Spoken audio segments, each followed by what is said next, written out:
O Centro Histórico de Salvador, também conhecido como Pelourinho, é extremamente rico em monumentos históricos, que datam do século XVII até o XIX. Um papel estratégico na defesa e expansão do domínio lusitano, a cidade foi o centro do desenvolvimento econômico, cultural e político da colônia e passagem obrigatória das embarcações vindas da África e da Ásia. Aliada a uma topografia singular, a paisagem do centro histórico é formada basicamente por edifícios na qual se destacam conjuntos monumentais da arquitetura religiosa, civil e militar. O centro histórico hoje, em dia, é dividido em dois, a Cidade Alta e a Cidade Baixa, sendo elas ligadas pelo elevador Lacerda. A distinção entre a Cidade Alta e a Cidade Baixa garantem a identificação de uma paisagem herdada do período colonial, como era apresentado em Portugal. A ligação entre essas duas cidades sempre foi complicada. Com o tempo foram abertas ladeiras e caminhos, construídos guindastes e em 1872 construído um dos principais cartões postais da cidade, o elevador Lacerda, hoje totalmente integrado à paisagem e ao cotidiano do povo soteropolitano. Os dois níveis de construção refletem estilos de design português. No passado, Portugal tinha que proteger seus castelos dos invasores mouros. Tanto os castelos como as fortalezas portuguesas foram construídos em dois níveis para garantir que eles tivessem uma vantagem militar.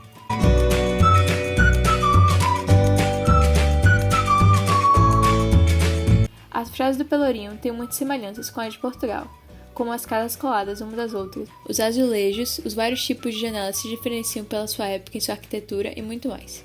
As igrejas do Pelourinho também contêm uma variedade de estilos, que vai do barroco ao neoclássico. Os painéis de azulejos, os ornamentos cobertos de ouros e as pinturas contam a história de um país com muita beleza.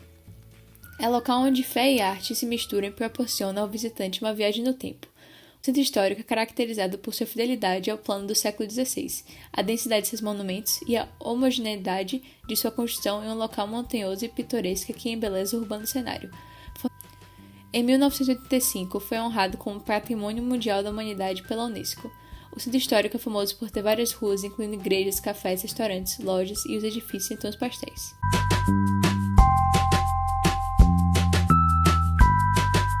A Bahia tem diversas tradições formadas pelas raízes africanas, que foram construídas ao longo da formação do povo brasileiro. Essas raízes nos trouxeram blocos afro, blocos de axé, blocos de pagode, a capoeira e entre outros.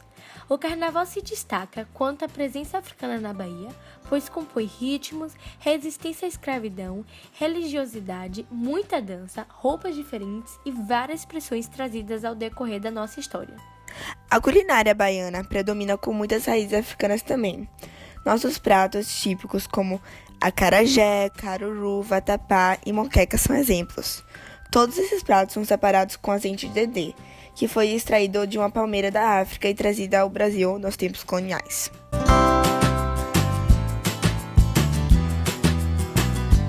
A religião predominante na Bahia é o catolicismo, trazido a esta terra pelos portugueses.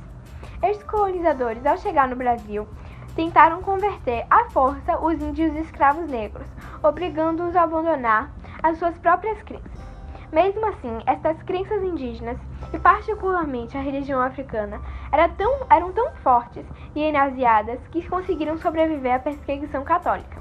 Os negros inventaram uma correspondência entre as suas divindades e os santos da Igreja Católica.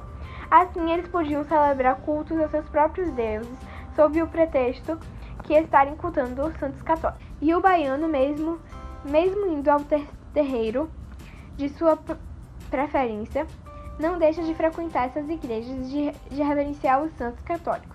Afinal, tudo é obra do mesmo Deus, e ele pode tanto ser reverenciado como Oxalá ou como o Senhor do Bonfim. Entre os símbolos religiosos baianos, não podemos deixar de citar a Igreja da Nossa Senhora do Rosário dos Pretos, no Pelourinho, ícone de uma época em que os escravos não podiam frequentar as mesmas igrejas dos senhores, que se encontravam na Catedral de Sé, que hoje não existe mais, ou na Igreja de São Francisco, onde faziam suas orações sobre o brilho do altar e das paredes. fazendo seus pedidos aos mesmos santos que atendiam também os negros lá de baixo, no Pelourinho. O Senhor do Bonfim teve origem em 1669 em Portugal. O culto chegou ao Brasil neste ano mesmo, junto com uma cruz de Jesus crucificado. Uma imagem igual existe em Portugal. Chegou à Bahia em 1745 e 10 anos depois foi construída a atual igreja ao Nosso Senhor do Bonfim. Esta festa é considerada a mais importante das comemorações de Salvador. Com a data móvel, os festejos religiosos consistem num novenário que encerra no segundo domingo após o Dia de Reis. A festa se realiza no Largo do Bonfim, bem em frente à igreja. Na última quinta-feira antes do final do novenário é marcada pela lavagem da escadaria e do adro da igreja. Quem leva são baianas, que trazem na cabeça água de cheiro para lavar o chão da igreja e flores para enfeitar o altar. A Baião é a festa de cores e sabores. Vivendo na cozinha, elas começaram a adaptar as comidas de orixá ao gosto dos patrões e a misturar os ingredientes disponíveis. Segundo a pesquisadora Aranim Santana, as escravas descobriram que podiam realçar o sabor dos pratos se colocasse no dendê quase tudo.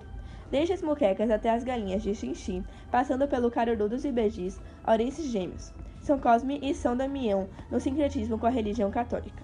O azeite que sobrava virava farofa pura ou misturada com banana da terra frita.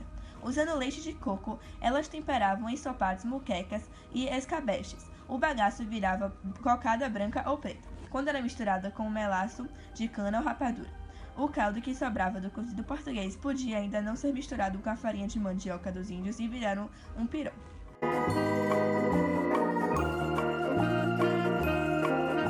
O sincretismo religioso pode ser definido como a união de duas ou mais crenças religiosas.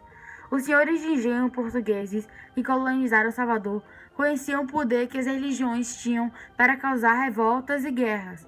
Por isso, proibiram os escravos negros de professarem suas religiões originais. O cristianismo, entretanto, era tolerado. Primeiro, porque os jesuítas que vieram evangelizar brancos e índios eram muito poderosos politicamente.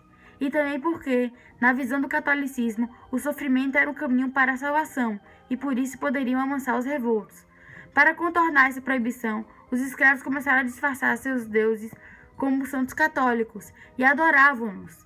Esses santos eram chamados de orixás. Os locais de adoração, equivalentes às igrejas católicas, eram os terreiros.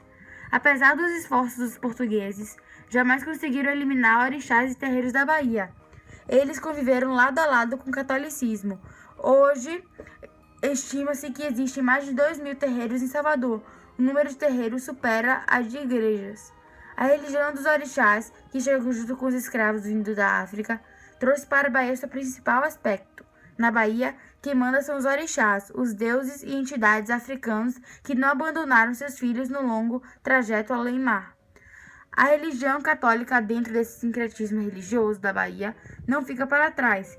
Disse que Salvador tem mais de 365 igrejas, uma para cada ano, mas isso já deixou de ser verdade. Existem mais.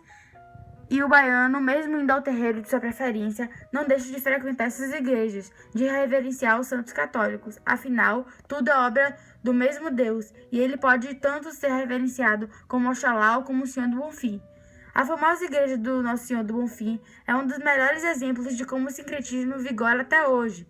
Todos os anos, os fiéis se unem para adorar tanto os deuses africanos como os santos cristãos. Este é o segundo maior evento da Bahia, perdendo apenas para o Carnaval.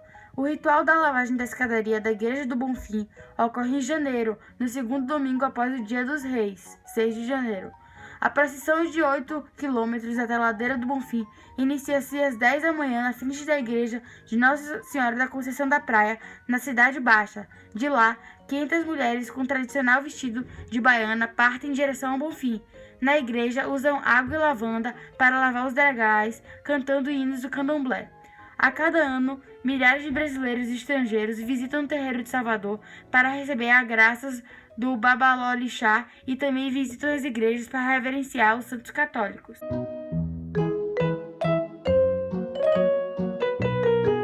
Ao estudar a arquitetura colonial do Centro Histórico de Salvador, percebemos que as influências portuguesas, africanas e católicas tornam a arquitetura do nosso Centro Histórico únicas.